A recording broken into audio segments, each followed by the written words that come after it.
A very good morning to everyone. सुबह की चाय के साथ 10 इंपॉर्टेंट करंट अफेयर सेशन में आपका स्वागत है। आज दिनांक है 6 अप्रैल 2021। तो चलिए आज के सभी इंपॉर्टेंट करंट अफेयर्स देख लेते हैं। पहला प्रश्न है, ऑस्ट्रेलिया की महिला क्रिकेट टीम ने लगातार कितने अंतर्राष्ट्रीय वनडे मैच जीतकर अपने ही देश की पुरुष टीम का रिकॉर्ड तोड़ दिया है? तो हाल ही में ऑस्ट्रेलिया की महिला क्रिकेट टीम ने लगातार 22 अंतर्राष्ट्रीय वनडे मैच जीतकर अपने ही देश की पुरुष टीम का, जो कि 21 वनडे मैच का रिकॉर्ड था, इसको तोड़कर नया कीर्तिमान रचा है। जो अंतिम 22वां वनडे मैच था वह किसके खिलाफ था? याद रखेंगे, न्यूजीलैंड के खिलाफ था और न्यूजीलैंड को 6 विकेट से हराया है ऑस्ट्रेलिया की महिला क्रिकेट टीम ने। क्लियर हो गया। इसके साथ ही आपको बता दें, अक्टूबर 2017 से ऑस्ट्रेलिया की महिला क्रिकेट टीम ने कोई भी अंतर्राष्ट्रीय मैच नहीं गंवाया है, यानी कोई भी अंतर्राष्ट्रीय वनडे मैच ऑस्ट्रेलिया की महिला क्रिकेट टीम ने अक्टूबर 2017 से नहीं हारा है। और अब जीते हुए कुल कितने अंतर्राष्ट्रीय मैच हो गए हैं? 22। क्लियर हो गया। अगला प्रश्न है, किस देश की विदेश मंत्री सार्गेई लावरोव द्विपक्षीय संबंधों और अंतर्राष्ट्रीय मुद्दों पर चर्चा के लिए भारतीय दौरे पर आई हैं? तो हाल ही में रूस की विदेश मंत्री सार्गेई लावरोव द्विपक्षीय संबंधों और अंतर्राष्ट्रीय मुद्दों पर चर्चा के लिए भारतीय दौरे पर आई हैं। मोस्ट इंपॉर्टेंट है, याद रखिएगा। रूस की आप कैपिटल जानते हैं मॉस्को है, साथ ही इसकी करेंसी भी आप जानते हैं क्या है? रशियन रूबल है। अगला प्रश्न देखते हैं, हाल ही में world in 2030 public survey report किस संस्था के द्वारा प्रकाशित की गई है? तो हाल ही में प्रकाशित की गई है यूनेस्को के द्वारा world in 2030 public survey report. Most important है, यह प्रश्न आपको आगामी किसी न किसी परीक्षा में देखने को मिल जाएगा। तो चलिए अब बात करते हैं world in 2030 public survey report के बारे में। तो जैसा इसका नाम है, एक प्रकार का यह पब्लिक सर्वे था। लगभग 15,000 लोगों से पूछा गया कि 2030 तक या 2030 में सबसे बड़े वैश्विक बड़े चैलेंज संभावित कौन से होंगे। तो इस रिपोर्ट में यही बताया गया है सर्वे के आधार पर कि जलवायु परिवर्तन, हिंसा, संघर्ष, भेदभाव, असमानता, भोजन, पानी की कमी आदि 2030 में बड़े संभावित चैलेंजेस होंगे विश्व के सामने। ठीक है, आपको याद रखना है वर्ल्ड इन 2030 रिपोर्ट किसके द्वारा जारी की गई है? यूनेस्को के द्वारा। यूनेस्को की स्थापना आप जानते हैं 1945 में हुई थी। इसका हेडक्वार्टर कहाँ है? पेरिस में है। अगला प्रश्न देखते हैं, पद्मश्री सम्मानित किस मशहूर एवं दिग्गज अभिनेत्री का 88 वर्ष की उम्र में निधन हो गया? तो इनका नाम है शशिकला। इनसे आप अच्छे से परिचित होंगे। ठीक है, ये पद्मश्री सम्मानित थी और मशहूर एवं दिग्गज अभिनेत्री थी जिनका 88 वर्ष की उम्र में निधन हो गया। मोस्ट इंपॉर्टेंट, इनका नाम याद रखिएगा। अगला प्रश्न है, Asia money West Bank award 2021 के लिए देश के किस सर्वश्रेष्ठ एसएमई बैंक किसे चुना गया है? तो हाल ही में Asia money West Bank award 2021 की घोषणा हुई, जिसमें एचडीएफसी बैंक को सम्मानित किया गया है भारत की सर्वश्रेष्ठ एसएमई बैंक के रूप में। ठीक है, स्मॉल मीडियम एंटरप्राइजेस बैंक के रूप में एचडीएफसी बैंक को सम्मानित किया गया है। ये लगातार एसएमई बैंक को बढ़ाने के लिए एसएमई बैंक नहीं, एसएमई एंटरप्राइजेस को बढ़ाने के लिए ऋण प्रोवाइड कर रही है। मुद्रा योजना के तहत इसने बहुत सारे लोन्स को वितरित किया है, याद रखेंगे। साथ ही आप जानते हैं एचडीएफसी बैंक की स्थापना 1994 में हुई थी। इसका हेडक्वार्टर मुंबई में है। इसके वर्तमान में एमडी और सीईओ कौन है? वर्तमान में एमडी और सीईओ है एचडीएफसी बैंक के शशिधरन जगदीशन, याद रखेंगे।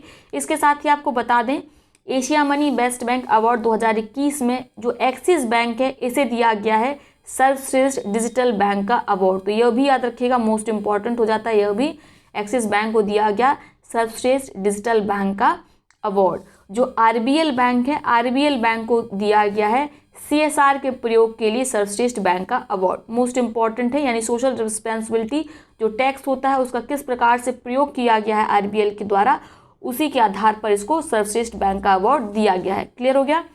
अगला प्रश्न देखते हैं, किस राज्य को एआईआईबी एवं विश्व बैंक ने $300 मिलियन के ऋण को मंजूरी प्रदान की है? तो हाल ही में पंजाब ने पेयजल परियोजनाओं की पूर्ति के लिए एआईआईबी और विश्व बैंक से $300 मिलियन का ऋण प्राप्त किया है। याद रखना है, अमाउंट भी आपको याद रखना है, मोस्ट इंपॉर्टेंट है अमाउंट भी। ठीक है, राज्य तो आप याद रखेंगे ही। अब बात करते हैं एआईआईबी के बारे में। तो इसका फुल फॉर्म से आप परिचित होंगे, एशियन इंफ्रास्ट्रक्चर इन्वेस्टमेंट बैंक। इसकी स्थापना कब हुई थी? इसकी स्थापना हुई थी 2015 में। इसका हेडक्वार्टर बीजिंग, चीन में है।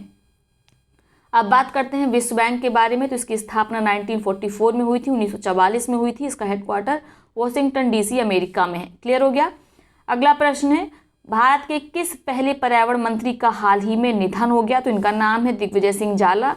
ये भारत के पहले पर्यावरण मंत्री थे, इसीलिए ये इंपॉर्टेंट है, इनका नाम याद रखिएगा, मोस्ट इंपॉर्टेंट है। ठीक है। अब बात करते हैं भारत के एनवायरमेंट मिनिस्ट्री की स्थापना कब हुई थी? 1985 में, याद रखिएगा। अगला प्रश्न देखते हैं, द्रोणाचार्य अवार्ड से सम्मानित किस प्रतिष्ठित निशानेबाज कोच का 79 वर्ष की उम्र में निधन हो गया? तो इनका नाम है संजय चक्रवर्ती। ठीक है। द्रोणाचार्य अवार्ड सम्मानित प्रतिष्ठित निशानेबाज कोच थे जिनका 79 वर्ष की उम्र में निधन हो गया। पूछा जा सकता है कि हाल ही में 79 वर्ष की उम्र में संजय चक्रवर्ती का निधन हो गया, ये किस खेल से जुड़े हुए थे? तो याद रखेंगे निशानेबाजी से। क्लियर। अगला प्रश्न है, हाल ही में कौन सा रेलवे जोन भारत का पहला पूर्ण विद्युतीकृत रेलवे जोन बन गया है? तो पहले बात करते हैं भारत में कितने कुल रेलवे जोन हैं। तो भारत में कुल हैं 18 रेलवे जोन। मोस्ट इंपॉर्टेंट, याद रखिएगा, यह भी पूछा जा सकता है। जो 18वां रेलवे जोन था वह कौन था? Southern coast railway zone. ठीक है। ये 2020 में ही 18वां रेलवे जोन बना भारत का, सॉदर्न कोस्ट रेलवे जोन। इसका हेडक्वार्टर कहाँ है? इसका हेडक्वार्टर है विशाखापट्टनम में। अब अपने प्रश्न पर आते हैं। तो भारत का पहला पूर्ण रूप से विद्युतीकृत रेलवे जोन बन गया है पश्चिमी मध्य रेलवे जोन। इसका हेडक्वार्टर कहाँ है? जबलपुर में है। क्लियर हो गया। अगला प्रश्न देखते हैं, हाल ही में नासा के मिशन ने मंगल ग्रह पर 2 भूकंप झटकों को रिकॉर्ड किया है। तो आपको बताना है किस मिशन ने इसको रिकॉर्ड किया है। तो ये है इनसाइड लैंडर मिशन, जिसने मंगल ग्रह पर 2 भूकंप झटकों को रिकॉर्ड किया है। नासा के द्वारा इनसाइड लैंडर मिशन को 2019 में लॉन्च किया गया था। क्लियर हो गया। अगला प्रश्न देखते हैं, भारत द्वारा लॉन्च मुक्ति योद्धा छात्रवृत्ति योजना के लाभार्थी किस देश के होंगे? तो पहली बात, मुक्ति योद्धा छात्रवृत्ति योजना भारत सरकार के द्वारा लॉन्च की गई है, जिसके लाभार्थी बांग्लादेश के छात्र होंगे। तो जैसा इस परियोजना का नाम है, योजना का नाम है मुक्ति योद्धा, तो जो भी बांग्लादेश के मुक्ति आंदोलन में जो 1971 में हुआ था, पाकिस्तान से अलग होने के लिए, पाकिस्तान स्वतंत्र होने के लिए, इस युद्ध में जिसने भी हिस्सा लिया था, हिस्सा लेने वाले सेनानियों के लगभग 2000 वंशजों को मुक्ति योद्धा छात्रवृत्ति योजना के अंतर्गत लाभान्वित किया जाएगा। प्रत्येक 12th पास और अंडर ग्रेजुएट छात्र को 1000 रुपये की छात्रवृत्ति भारत सरकार द्वारा प्रदान की जाएगी। याद रखना है, मोस्ट इंपॉर्टेंट है। अगला प्रश्न है, हाल ही में कहाँ पर तीनों सेनाओं के लिए ज्वाइंट लॉजिस्टिक नोड का उद्घाटन किया गया है? तो हाल ही में मुंबई में ज्वाइंट लॉजिस्टिक नोड का उद्घाटन किया गया है। पूछा जाए उद्घाटन किसके द्वारा किया गया, तो वो भी याद रखेंगे, chief of defence staff general Bipin Rawat के द्वारा। ठीक है। इसका उद्देश्य क्या है? इसका उद्देश्य है तीनों सेनाओं के कामकाज में एकरूपता लाना, यानी वर्किंग में इंटीग्रिटी को लाना ही इस ज्वाइंट लॉजिस्टिक नोड का उद्देश्य है, जिसके हाल ही में जिसका उद्घाटन किया गया है मुंबई में। मोस्ट इंपॉर्टेंट है, याद रखिएगा। ठीक है। तो ये हैं आज के सभी करंट अफेयर्स। अब देख लेते हैं आज के उन प्रश्नों को जिनका जवाब आप कमेंट बॉक्स में देंगे। तीनों प्रश्नों का जवाब एक ही कमेंट में लिखिएगा। जिसका जवाब सबसे पहले सही सटीक आएगा उसके कमेंट को पिन किया जाएगा, साथ में उसका नाम अगले वीडियो में लिया जाएगा। पहला प्रश्न है, विश्व शहर सांस्कृतिक मंच की बैठक में शामिल होने के लिए भारत से कौन जा रहे हैं? आपके विकल्प हैं हर्षवर्धन, अरविंद केजरीवाल, नरेंद्र सिंह तोमर या रमेश पोखरियाल निशंक। दूसरा प्रश्न है जिसका जवाब आप कमेंट बॉक्स में देंगे, भारतीय सेना शांतिर एग्रोसेना 2021 बहुराष्ट्रीय सैन्य अभ्यास में भाग लेगी। सैन्य अभ्यास को किस देश द्वारा आयोजित किया जाएगा? तो पहला विकल्प है बांग्लादेश, दूसरा है अमेरिका, तीसरा है जापान और चौथा है ऑस्ट्रेलिया। तीसरा और अंतिम प्रश्न है, विज्ञान एवं पर्यावरण केंद्र CSE की रिपोर्ट के मुताबिक NCR के 27 शहरों में सबसे प्रदूषित शहर कौन सा है? आपके विकल्प हैं झज्जर, फरीदाबाद, गुड़गांव या गाजियाबाद। तो इन तीनों प्रश्नों का जवाब आप कमेंट बॉक्स में दीजिएगा। अब देखते हैं उन पिछले प्रश्नों को जिनका सबसे पहले सही सटीक जवाब दिया गया जूही गुप्ता जी के द्वारा। जूही गुप्ता जी की कमेंट को ऑलरेडी पिन किया जा चुका है। पहला प्रश्न था, वित्त मंत्रालय की रिपोर्ट के मुताबिक मार्च 2021 में अब तक की सबसे ज़्यादा रिकॉर्ड GST से पिछले वर्ष की तुलना में कितने प्रतिशत कमाई हुई है? तो यह है 27%। पिछले साल के कंपैरिजन में ये रिकॉर्ड कमाई है, रिकॉर्ड कलेक्शन है, तो याद रखिएगा। ठीक है। GST रिकॉर्ड कलेक्शन है 27% पिछले वर्ष की तुलना में। मोस्ट इंपॉर्टेंट है, याद रखिएगा। अगला प्रश्न देखते हैं, हाल ही में समाचारों में देखा गया युद्धाभ्यास वज्र प्रहार किन देशों के बीच एक संयुक्त विशेष बल अभ्यास है।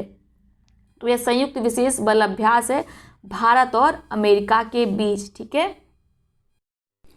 अगला प्रश्न है, सुप्रसिद्ध मराठी साहित्यकार डॉक्टर शरण कुमार लिंबाने को देश के उच्च साहित्य पुरस्कार सरस्वती सम्मान 2020 से किस उपन्यास के लिए सम्मानित किया गया? तो उपन्यास का नाम है सनातन, जिसके लिए डॉक्टर शरण कुमार लिंबाने को सरस्वती सम्मान 2020 से सम्मानित किया गया है। सरस्वती सम्मान किसके द्वारा दिया जाता है? ये दिया जाता है के बिरला फाउंडेशन के द्वारा। याद रखेंगे, इंपॉर्टेंट है। ठीक है। तो ये है आज का वीडियो। आई होप सेशन आपको पसंद आया होगा। वीडियो को लाइक करें, साथ ही अपने मित्र सहपाठियों के साथ इसे शेयर करना बिल्कुल ना भूलें। बहुत बहुत धन्यवाद।